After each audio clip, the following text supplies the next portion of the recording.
This is a great concept I learned about many years ago from a business author, and they use this idea of the business card, in which all your information is here, and it's something you give to a customer. It's a way of establishing a relationship. It's a way of people remembering who you are, obviously contact information. Business cards have been invaluable for decades, a way of people conducting business and people remembering what you do. The idea of the $20 business card is the book. If you think about it, that's the best way of you presenting yourself in a number of different ways. Your entire company can be contained within one book and explained in 40 to 50,000 words.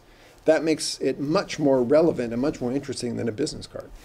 A $20 business card has your company philosophy, some of the things that your company does, some of your personal business theories and your business acumen. You can present yourself in many different ways. A business card, a $20 business card, is also relatively inexpensive. Producing a book is not as expensive as most people think it is. Somehow there's a feeling out there that a book is an expensive proposition. It's an expensive process to go through. It's not. In fact, technology has allowed books to be produced at a much cheaper rate. And in addition, that one does not have to order a substantial amount of books as they had to 20 or 30 years ago. You can now order books through printing processes now that allow you to print numbers in very, very small quantities. So it becomes an inexpensive process to produce your own book. In addition, a book has permanence. A book is something that can sit on a bookshelf. It's something that you can give to somebody. It's something that has visibility. You'll see people reading a book on an airplane. You'll see books in a bookstore. A book has, in some respects, it's a walking advertising campaign. You have a cover, you have a name of a book. Sometimes it's the motto, sometimes it's the name of your company. It's a way of you broadcasting, in effect, what you do.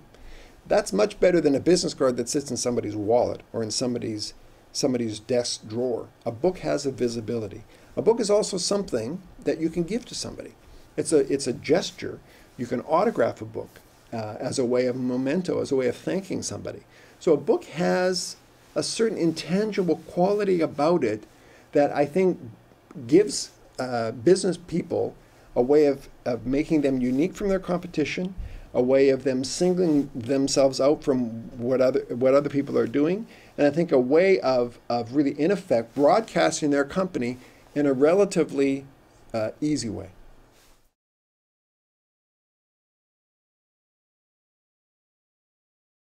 I think it is. I think that if you look at any successful company, whether they're small, medium, or large, they all have a brand. They all have something you remember them by.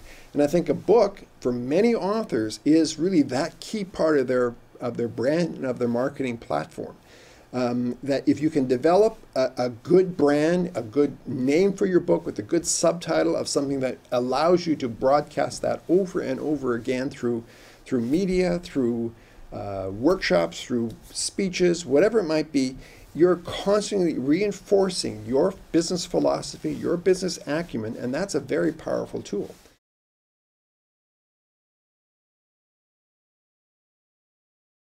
Well, we can use our experience. We've been in the book business for 30 years. We've been agents for at least a dozen years. We've worked with all sorts of authors of different sizes, some people with their first book, some people on their 8th book. We've managed to work on unique, different business books, whether they're for corporations or individuals, whether they're sales or leadership books. We're able to use that experience to help you give some direction to your book and give some flow to that book so that it reads smoothly, so it's an interesting book. Sometimes it's a business narrative. Sometimes there's a story wrapped around it.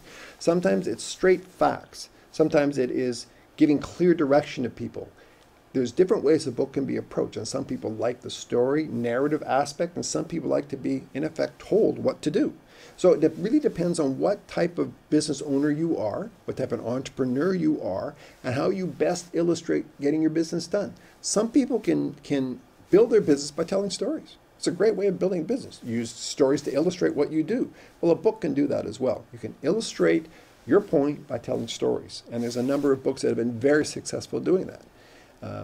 So I think that's something somebody should consider at times. And other times, there are books that they're sales technique books, or they're leadership books, or they're reconstructing or building your company back up again books, different ways that people have of explaining what they do.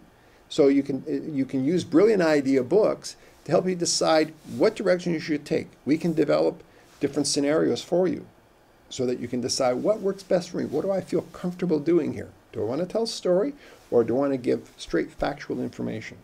Different business books take on different roles. And if you walk into a bookstore, again, look at the bookshelf and just see how different business ideas are presented in many different ways. Sometimes it's a format issue. Sometimes it should be hardcover. Sometimes it should be a small format, small size paperback book. There's different ways you can present the books as well, which in itself can become interesting. In the last 10 years, small format or small size hardcovers, almost gift edition business books, have become really popular because they're almost something that fits into a handbag or a briefcase. They're not sort of that big lumbering 400-page hardcover book. So different people have figured out different ways of presenting their book that best reflects their company.